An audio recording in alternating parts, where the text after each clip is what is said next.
Hi guys! Ang tawag dito ay buto ng langka. Na-try nyo na ba to? Bagong luto siya. By the way, andito ako na mother. Makikimangan. Yung lip tint, hindi pa natanggal dito. Try natin yung langka if okay ba siya. Na-try nyo na ba to guys? Ito, kinakain talaga namin to sa Bicol dati. Pero dapat magka-crack siya like this. Try mo, Clint. Shout out sa mga nakapag-try nito. Masarap yan. Try mo nga. Na-try mo. Uy! Huwag kang aapak sa gasol. Makupuan. Huwag din dyan. Ito. Yan na natin. Masarap siya, guys.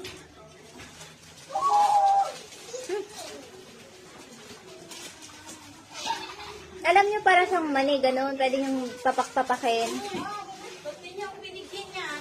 Nang, Sino nag-ano nito? Nakialam nito? si Tutoy, walang Balik, iba. balik, balik. Ma, nag-vlog ako. Halika rin. Iba ito basa?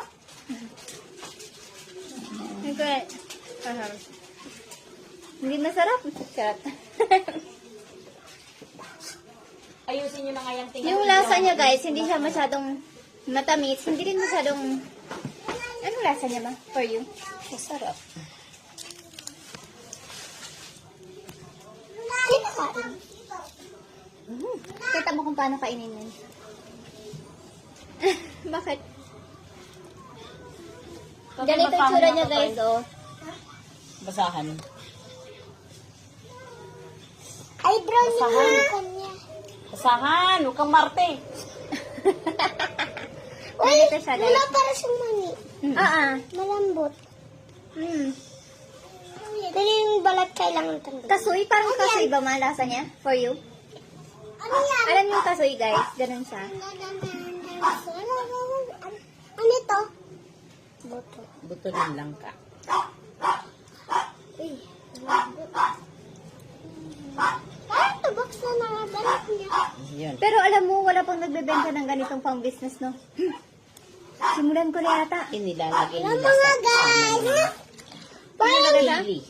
parang mani. Binubomba nila. Nahalo to sa pili? Pandaya. Ay. Eh?